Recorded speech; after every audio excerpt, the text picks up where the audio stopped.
সব শালারা বাটপার। নজরুল ইসলাম আওয়ামী লীগের নিয়মিত সুবিধাভোগী ছিল। 15 জন সচিব আছে যারা আওয়ামী লীগের আমলে নিয়মিত সুবিধাভোগী ছিল। সরকারের কাছ থেকে সুবিধা নিয়ে সরকারের উপরে তারা খবরদারি জারি করে পার্টি গঠন করে তারা আজকে হাসিনার মতো আরেকটা ফ্যাসিস্ট পার্টি হতে চায়। জুলাই আগস্টে ছাত্র জনতা সকল শ্রেণী পেশার মানুষ একটা রক্তক্ষয়ী আন্দোলনের মধ্যে দিয়ে ফ্যাসিবাদের পতন ঘটিয়ে এই অন্তর্বর্তীকালীন সরকারকে দায়িত্ব দিয়েছিলাম। সেই সরকারের প্রধান আজকে আমাদেরকে এই রাস্তায় নামতে বাধ্য করেছে। ডক্টর মোহাম্মদ ইউনূসের প্রতি আমাদের শ্রদ্ধা ভক্তির ঘাটতি ছিল না, কিন্তু গতকালকে তার যে কথা, সেই কথার প্রতিবাদ না জানিয়ে কোনো বিবেক সম্পন্ন মানুষ থাকতে পারবে না। তিনি আন্তর্জাতিক ক্রাইসিস গ্রুপের মিটিং এ বলেছেন যে আওয়ামী লীগ নিষিদ্ধ করার কোনো পরিকল্পনা এই সরকারের নাই। বন্ধুগণ, আপনাদেরকে মনে করিয়ে দিতে চাই, অগস্টেই এই আলরাজির সামনে মঞ্চ করে আমরা আওয়ামী লীগ নিষিদ্ধের দাবিতে প্রোগ্রাম করেছিলাম, জেলায় জেলায় প্রোগ্রাম দিয়েছিলাম।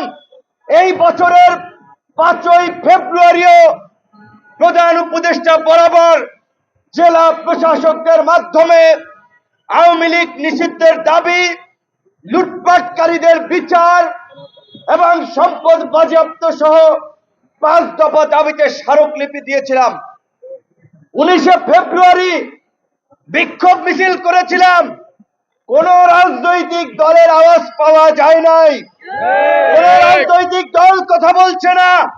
আমরা বারবার বলেছিলাম আওয়ামী লীগ নিষিদ্ধের প্রশ্নে রাজনৈতিক দলগুলো তাদের অবস্থান পরিষ্কার করুন।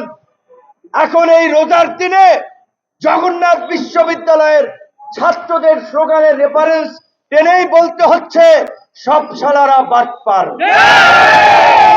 জগন্নাথ বিশ্ববিদ্যালয়ের ছাত্ররা তাদের ক্যাম্পাস সঠিকভাবে যেন নির্মাণ হয়, সেই কারণে ওই বাটপার প্রতারক বিভিন্ন গোষ্ঠীর কাছ থেকে কাজ সেনাবাহিনীর কাছে দেওয়ার জন্য যেন সুষ্ঠুভাবে সম্পন্ন হয়, তারা স্লোগান দিয়েছিল সব শালারা বাটপার, আর্মি হবে ঠিকাদার। তো এই রাজনৈতিক এই পট পরিবর্তনের পরেও আমরা দেখতে পাচ্ছি বিভিন্ন রাজনৈতিক দল ভোটের কথা চিন্তা করে আওয়ামী লীগের কালো টাকা পেতে ভিতরে ভিতরে গোপনে গোপনে আওয়ামী লীগকে প্রোটেক্ট করছে, আওয়ামী লীগের পক্ষে অবস্থান নিচ্ছে। আজকে বিপ্লবের কান্ডারি বলে যে সমস্ত ছাত্র নেতারা পরিচিত, তাদের মন্ত্রণালয়ের সচিব থেকে বিভিন্ন দপ্তরেও এই ফাঁসিবাদের দোসর যারা 24 এমপি নির্বাচন করেছে তারাও দায়িত্ব পালন করছে। আমি জানতে চাই যুবক্রিয়া উপদেষ্টার কাছে, বাফুফের সহসভাপতি জাহিদি রেডিয়ান ফার্মার আওয়ামী লীগের ফাঁসিবাদের দোসর 24 নির্বাচন করেছে, সে কিভাবে বাফুফের সহসভাপতি হয়? এইটা তো বিপ্লবের ঠিকাদার দাবি করে ছাত্র নেতাদের মন্ত্রণালয়।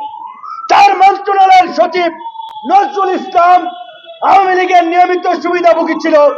এইভাবে অন্তত 15 জন সচিব আছে যারা আওয়ামী লীগের আমলে নিয়মিত সুবিধাভোগী ছিল। তারা সচিব হচ্ছে, ছাত্র সমন্বয়করা বিভিন্ন জনের বিষয়ে তদবির করে তাদেরকে পুনর্বাসনের সুযোগ করে দিচ্ছে, আর দোষ দিচ্ছে আর্মি আর সরকারের। আমি অনেকটা এই আওয়ামী লীগের ঠিকানা এই বাংলায় হবে না, এই বাংলায় হবে না। অনেকটা এখন পরিস্থিতি দাঁড়িয়েছে আঙ্গুর ফল না খেতে পেরে টক। সরকারের কাছ থেকে সুবিধা নিয়ে সরকারের উপরে তারা খবরদারি জারি করে পার্টি গঠন করে তারা আজকে হাসিনার মতো আরেকটা ফ্যাসিস্ট পার্টি হতে চায়। যেই কারণে আজকে তারা আর্মি নিয়ন্ত্রণ করতে চায়, পুলিশ নিয়ন্ত্রণ করতে চায়, রাজনীতিবিদদের মধ্যে বিভাজন তৈরি করতে চায় এবং দেশে নৈরাজ্য তৈরি করতে চায়। এবং তাদেরকে সহযোগিতা করছে কিছু তথাকথিত বুদ্ধিজীবী এবং তথাকথিত বিপ্লবী নামে কিছু হঠকারী লোকজন। আপনারা দেখবেন, ন্যারেটিভ গুলো দেখবেন,